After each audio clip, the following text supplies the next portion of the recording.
Aksi nyata Merdeka Belajar menyebarkan pemahaman Merdeka Belajar oleh Maria Eskadano Asri dari SMP Negeri 23 Surakarta. Saya seorang guru bahasa Inggris dari SMP Negeri 23 Surakarta. Saya seorang guru yang ingin selalu belajar, dan bagi saya tidak ada kata terlambat untuk belajar. Dan saya berharap saya dapat menjadi guru yang dapat menginspirasi murid-murid saya. Bapak Ibu guru, sebenarnya apa itu Merdeka Belajar? Apakah pembelajaran kita saat ini masih penuh dengan paksaan, masih penuh dengan tekanan, dan masih seperti dijajah seperti itu? Kemudian, apakah Merdeka Belajar itu bahwa kita bebas untuk tidak belajar? Karena mari kita belajar bersama-sama terkait dengan Merdeka Belajar. Sebelum kita mengajarkan arti Merdeka Belajar kepada murid-murid kita, apakah Bapak Ibu guru selama ini sudah menjadi manusia yang merdeka? Menurut Ki Hajar Dewantara, manusia merdeka adalah manusia yang hidupnya bersandar pada kekuatan sendiri, baik lahir maupun batin, tidak tergantung pada orang lain. Dalam hal ini, Bapak Ibu guru sebagai seorang pendidik mempunyai kebebasan untuk mengeksplorasi kemampuan dalam memberikan pembelajaran kepada murid-murid. Guru dapat memilih dan merancang pembelajaran tanpa adanya paksaan atau keterikatan dengan orang lain. Untuk mengeksplorasi kemampuan Bapak Ibu guru harus terus belajar. Dengan terus belajar, guru dapat memaknai dan menghayati diri sebagai manusia yang merdeka, guru yang merdeka. Dengan terus belajar pula, guru dapat memberikan atau menyediakan pendidikan yang relevan serta kontekstual sesuai dengan lingkungan murid. Menurut Ki Hajar Dewantara, pendidikan itu menuntut segala kekuatan kodrat yang ada pada anak-anak, agar mereka dapat mencapai keselamatan dan kebahagiaan yang setinggi-tingginya, baik sebagai manusia maupun sebagai anggota masyarakat. Seperti yang telah dikatakan oleh Ki Hajar Dewantara, pendidikan itu menuntut segala kekuatan kodrat yang ada pada anak-anak, dan kodrat pendidikan anak atau kodrat pendidikan yang harus kita berikan kepada anak adalah kodrat alam dan kodrat zaman. Kodrat alam adalah lingkungan di mana murid tinggal, termasuk di dalamnya alam dan budaya. Misalnya, jika murid tinggal di daerah pinggir tanggul sungai yang rawan banjir, guru memberikan pembelajaran yang terkait dengan ekosistem di daerah sungai, sebagai contohnya untuk pelajaran IPA, atau cara menanggulangi menanggulangi banjir seperti itu. Kemudian kodrat zaman. Kodrat zaman adalah perubahan yang terjadi dari waktu ke waktu. Pendidikan itu berkembang dinamis mengikuti perkembangan zaman. Seperti halnya sekarang, kita adalah di era digital, anak-anak berdekatan dengan teknologi, kita memberikan pembelajaran yang berdekatan dengan teknologi, agar anak tidak tertinggal dengan zamannya. Menurut Ki Hajar Dewantara, dalam melakukan pembaharuan yang terpadu, hendaknya selalu diingat bahwa segala kepentingan anak-anak didik, baik mengenai hidup diri pribadinya maupun hidup kemasyarakatannya, jangan sampai meninggalkan segala kepentingan yang berhubungan dengan kodrat keadaan, baik pada alam maupun zaman. Sementara itu, segala bentuk isi dan iramanya, yakni cara mewujudkannya, hidup dan penghidupannya seperti demikian. Hendaknya selalu disesuaikan dengan dasar-dasar dan asas-asas hidup kebangsaan yang bernilai dan tidak bertentangan dengan sifat-sifat kemanusiaannya.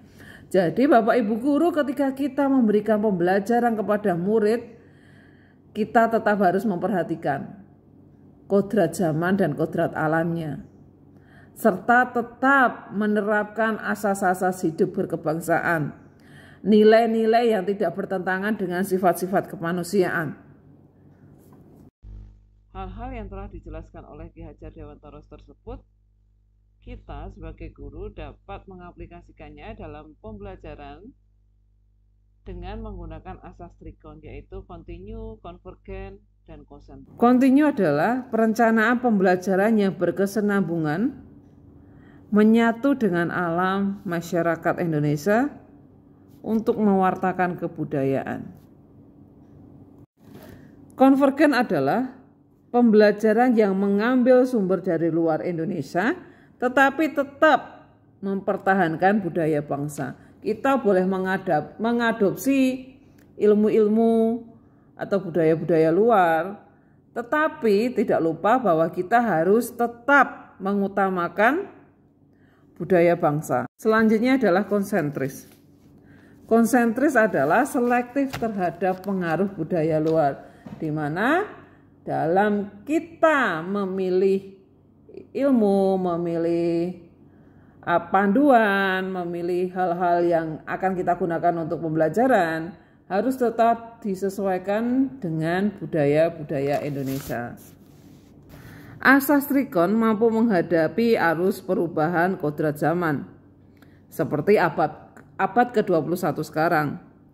Secara keseluruhan pendidikan saat ini itu disesuaikan dengan keterampilan abad ke-21, yaitu berpikir kritis, berpikir kreatif, komunikatif, dan kolaboratif. Kemampuan dan keterampilan murid harus diseimbangkan dengan budi pekerti pastinya. Sebagai dasar murid berperilaku, budi pekerti merupakan perpaduan dari cipta, rasa, serta akhirnya menghasilkan karsa. Budi pekerti ini bertujuan untuk mengembangkan watak atau tabiat murid dengan cara menghayati nilai-nilai dalam keyakinan bermasyarakat. Bapak Ibu guru, dalam melaksanakan atau melakukan hal-hal yang sudah dijelaskan tadi, guru dapat menggunakan sistem Among yang pastinya kita tidak asing dengan kalimat ing ngarsa sung tulodo ing madya mangun karsa tuturi handayani. Murid melakukan sesuatu itu berdasarkan dengan melihat gurunya. Guru harus dapat menjadi teladan. Guru hendaknya dapat membangun motivasi murid. Guru hendaknya juga dapat memfasilitasi kebutuhan murid. Itu yang dimaksudkan dengan sistem Among. Kesimpulan dari video ini adalah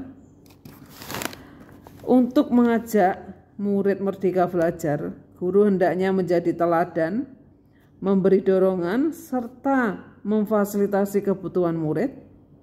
Kebutuhan tentunya kebutuhan belajar murid, memberikan pembelajaran yang mengajak murid untuk berpikir kritis, kreatif, kolaboratif, dan komunikatif, serta mengajarkan budi pekerti itu yang penting.